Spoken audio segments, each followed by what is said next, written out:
The Bible says in Jeremiah 17 verses 5, thus saith the Lord, cursed be the man that trusteth in man, and maketh flesh his arm, whose heart departeth from the Lord. Because the moment you put your trust in men, your heart has actually departed from God. You don't know, but it has.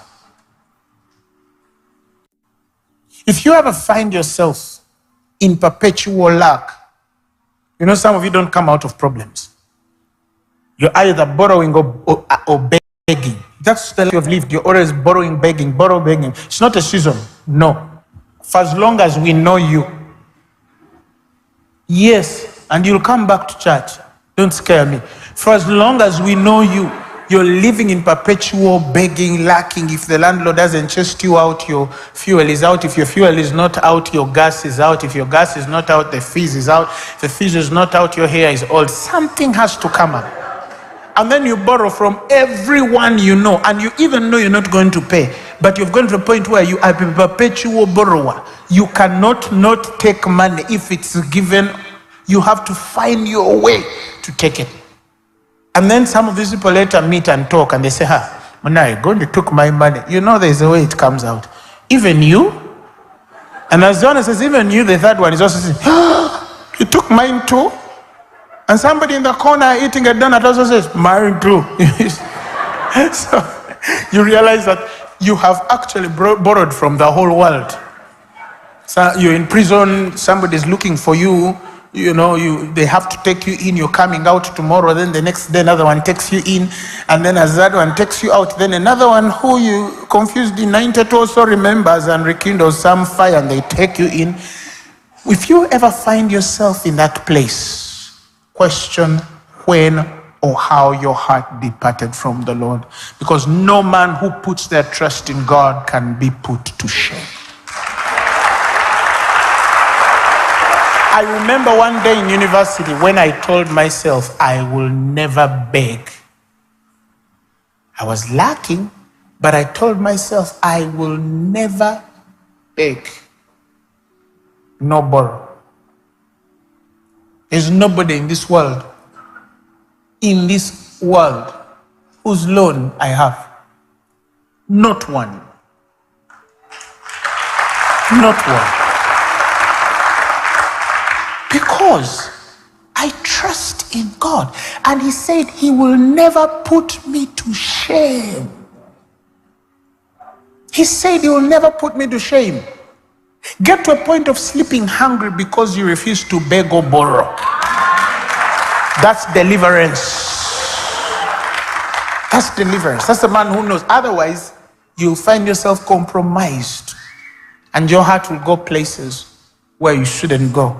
So he says, if that man trusts is in man and makes flesh his arm, his heart departs from the Lord. And the Bible says, it shall be like the heat in the desert, and shall not see when good comes. Do you know the meaning of shall not see when good comes?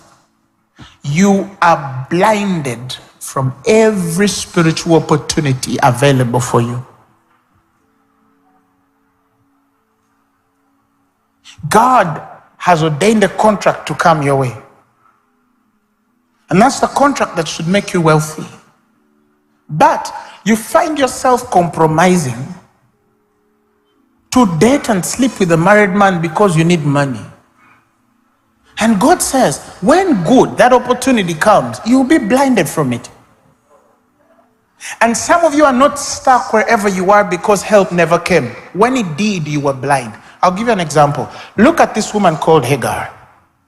When she's in the desert and water is out and she's carrying Ishmael, you remember? And then God, an angel of God, appears to her and tells her, do not weep, for God has heard the cry of the Lord. And the Bible says, the Lord opened her eyes to see the well of water. The Bible doesn't say God created a well. The Bible says God opened her eyes to see a well of water, and she went and filled the boat with water and gave the lad to drink. If Hagar had not prayed to the God of Abraham, Isaac, and Jacob, neither had carried the seed of Abraham, Ishmael, it means her and her boy would have died next to a water body. Some of you have fainted where your answer was because you were blind to the opportunities that God has set your way. Why? Because you started this all wrong. You put your trust in flesh and blood. And you will never know just how near the miracle was. Because usually they faint when the water when they're next to the water. They always faint when they're next to the water. And then you find this person who says, me, I gave up on God. And probably at the point they were giving up, they were just like 2 steps of a journey of 10 years or 15 years of believing God. And it means to restore them, they need to go back and redo the process for another 10 or 15 years to still come back to that point. Because it's a journey. And many believers are there. At the point when God was about to bring the right man, you compromised. At the point when God was about to bring the right job, you compromised. At about that time when God was about to bring the miracle, you compromised. And now, when you look at yourself, you say, things are not working. You blamed everything. Your cousin, your dog, your kidneys, everything. You've blamed everything. But the problem is not any of those things. The problem is you've never really taken time to examine how far and when your heart departed from the Lord. Because you cannot believe God and lack. It's not possible. Don't be confused by the doctrines people are preaching outside. No. I'm telling you the truth. He said, no man which believes shall ever be put to shame. How can they throw out your stuff of a house because you failed to pay rent? That is shame. And remember, in the neighborhood, you're the born again man. You're the man of God. You're the one they call to pray with them. And now see, they're throwing out your television sets and your chairs because you failed to pay rent. That is not the way of God. If you ever go through that, don't ever blame anybody. Go and kneel down before your God and ask him to examine you and your heart. Where did I depart from you? What did I miss? You'll be amazed if you humble what God will reveal to you. Are you following what I'm saying? So he says, good, when good will come, you shall not see. You'll be blinded from your true inheritance.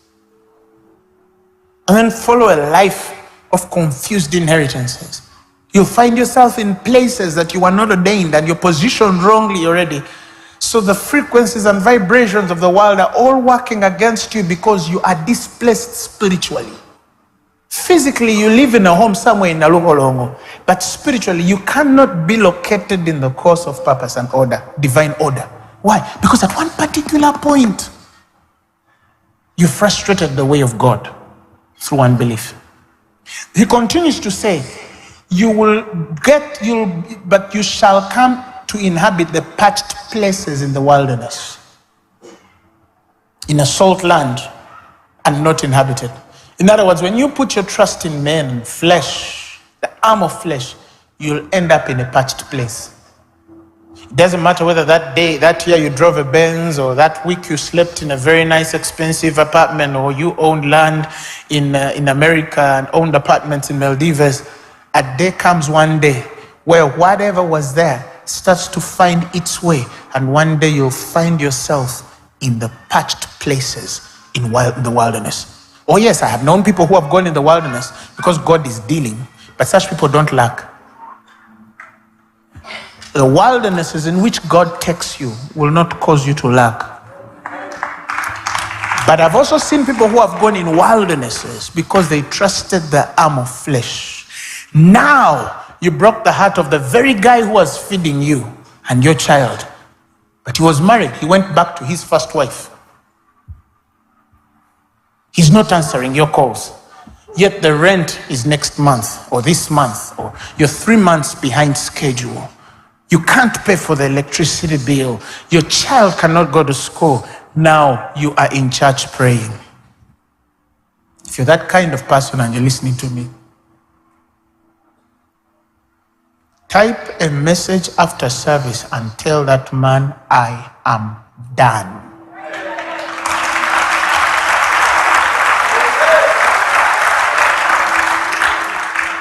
I've chosen to trust God fully. Wait for the consequences, because it's going to be hot. You might fall into the wilderness a bit.